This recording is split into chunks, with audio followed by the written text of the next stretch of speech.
Let me describe a trap that millions of gardeners fall into every single spring. You head to the nursery, you spend a couple $100s on the most beautiful annuals you can find, and they look absolutely spectacular in May. You're proud of them. And then August arrives, and they're brown, they're spent, and they're done. So next spring, you do it all over again. Same plants, same money, same exhausting result. This is the replanting trap, and today we are getting you out of it for good. Welcome back to Cultivel. Today I'm giving you 10 perennials, 10 plants you buy once, put in the ground once, and then watch come back stronger, fuller, and more beautiful every single year. And I have a bonus plant at the end that I think is going to genuinely surprise you. Stay with me all the way through. Let's get into it. Number 1. Coneflower, Echinacea purpurea. Hardy in zones 3 through 9 and one of the most ecologically valuable plants you can put in any garden. Here is the math that makes coneflower exceptional. Instead of cutting back those copper-orange seed heads in autumn, leave them standing through winter. Goldfinches will feast on the seeds, and the plant will self-seed into the surrounding soil on its own. You plant one coneflower, you harvest 12 for free over the next few seasons. No dividing, no propagating, no extra work. Just leave it alone and let it do what it does naturally. That is the perennial advantage in its purest form. Number 2. Black-Eyed Susan, Rudbeckia fulgida goldstorm. And I want to be specific about the cultivar because this variety earns its reputation in a way that generic Black-Eyed Susan simply doesn't. University studies have shown that goldstorm blooms longer and more profusely than the straight species. It spreads via underground rhizomes and self-seeds aggressively. It handles brutal summer heat and humidity without complaint. In zones 3 through 9, it is one of the most reliable plants in the entire perennial world. People pay $10 or $15 per plant at the nursery. Once you have goldstorm established, you are making new ones with a shovel. That is the perennial advantage. Number 3. Yarrow, Achillea millefolium. And this plant does things most gardeners don't even realize a plant can do. Yarrow is allelopathic. It releases compounds into the soil that naturally suppress weed growth around it. It also attracts parasitic wasps and lacewings, which are your garden's best free pest control. This plant is doing multiple jobs at once without you asking it to. Here is the counterintuitive tip. Yarrow actually performs worse in rich, fertile soil. Plant it in your absolute worst soil. Give it full baking sun. And watch those flat-topped flower clusters and feathery silver-green foliage thrive. Hardy in zones 3 through 9, the more you neglect it, the better it looks. Number 4. Salvia, Salvia nemorosa caridana, for vertical drama, because a garden without vertical structure always feels flat and unfinished. Those deep violet flower spikes on near black stems are one of the most striking combinations in any garden border. And here is the professional trick for getting the absolute most out of it: the Chelsea chop. In late spring, cut the plant back by half and give it a light feeding of balanced fertilizer. It rebounds with a full second flush of blooms in late summer, effectively doubling your color season. One plant, 2 shows. Hardy in zones 4 through 8. Design tip: always plant your perennials in groups of 3, 5, or 7. Odd numbers create a naturalistic, flowing look that feels like a designer meadow rather than a scattered collection. Number 5. Catmint, Nepeta Walker's Low. One of the most reliable deer-proof perennials you can grow, and one of the most calming sights in a summer garden. Deer hate the aromatic silvery foliage. Bees absolutely love it. those soft lavender blue mounds just keep going from late spring through summer. And same trick as Salvia. Cut it back by half after that first big bloom, give it a light feed, and it comes back with a lush second wave.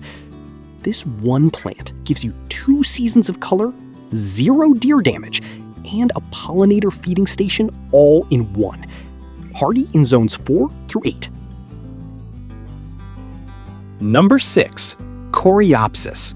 Coreopsis versitillata moonbeam.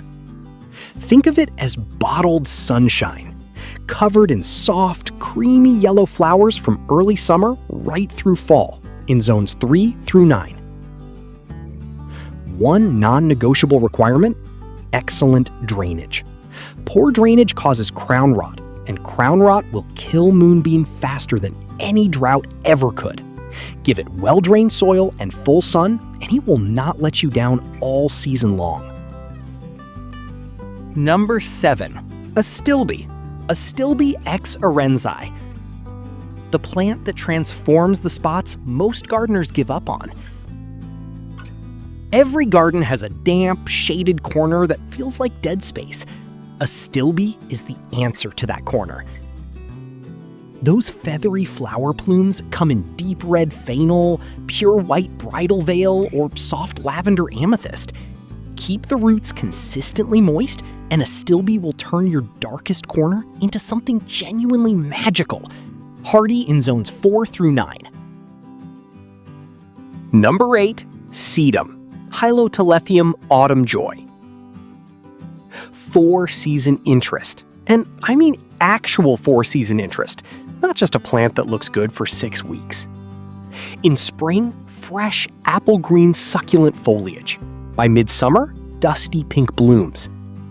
In fall, those blooms deepen to rusty red. Through winter, the stems hold their structure under snow in a rich coppery brown that gives the garden architecture when everything else has gone dormant. It is also a critical late-season nectar source for migrating monarch butterflies. Hardy in zones 3 through 9, one of the most complete plants on this list. Number 9. Hosta. Hosta X Empress Wu.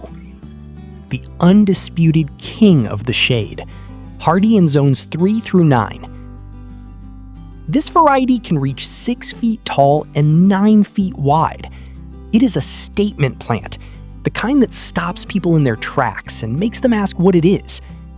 If slugs are your challenge, choose cultivars with thick, waxy, puckered leaves like Halcyon. Slugs find these far less palatable than thinner-leaved varieties. The lazy genius solution to one of gardening's most persistent frustrations. Number 10. Peony. Peonia lactiflora, the legacy plant. A well-planted peony can live for over 100 years. Your grandchildren could be cutting flowers from the same plant you put in the ground this spring. Hardy in zones 3 through 8. The single most important thing to know? Planting depth. The reddish growth buds, the eyes, must sit no more than 1 to 2 inches below the soil surface. Any deeper and you will get beautiful foliage and 0 flowers. Every year, forever. Get the depth right and peonies reward you with some of the most extravagant blooms in the entire plant world. Sarah Bernhardt for soft pink, Carl Rosenfield for deep crimson. Both are timeless classics. And if you see ants on your peony buds, leave them alone.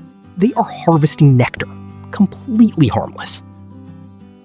All right, we said 10 plants, but I have one more for you. And I kept this one for the end because it solves a problem that almost every other perennial on this list ignores. Bonus plant? Hellebores. Hellebores orientalis, the Lenten rose. Hellebores bloom in February or March while frost is still on the ground. While everything else in your garden is completely dormant and bare, Hellebores are opening their nodding, jewel-toned flowers like an early gift. No other perennial does this. They fill the winter gap, that long gray stretch between the last frost color of autumn and the first bulbs of spring. Hardy in zones 4 through 9. And because they contain cardiac glycosides, deer won't touch them. It is one of the most reliable forms of natural deer resistance you will find in any garden plant. One important note, hellebores and daylilies are highly toxic to cats. If you have cats, please keep this in mind when choosing where to plant these plants. Hellebores are the plant that rounds out a truly complete garden. Color in every season, including the one season everyone else ignores. Before I let you go, 3 things that will make or break every plant on this list. Soil preparation first. Before you plant anything, dig down 12 to 18 inches and work in 2 to 3 inches of compost. This is the single highest return investment you can make. Second, mulch. 2 to 3 inches of organic mulch every spring, kept an inch away from the plant's crown to prevent rot. This alone can reduce your watering needs by 50%. And third, right plant, right place. Match the plant to the actual conditions in your garden, not the conditions you wish you had. Work with your garden's reality and everything gets easier. So here is what I want you to take away today. Every dollar you spend on a perennial comes back to you with interest every spring for years. You are not buying a plant. You are building a legacy. Start with 2 or 3 from this list this season. Get them in the ground and watch what happens over the next 5 years as your garden grows stronger and more beautiful without you starting over every spring. Drop in the comments which plant you are adding first. I genuinely want to know. If this video helped you, hit the like button and subscribe for more content on building a garden that truly works for you. I'll see you in the next one. Happy planting, everyone.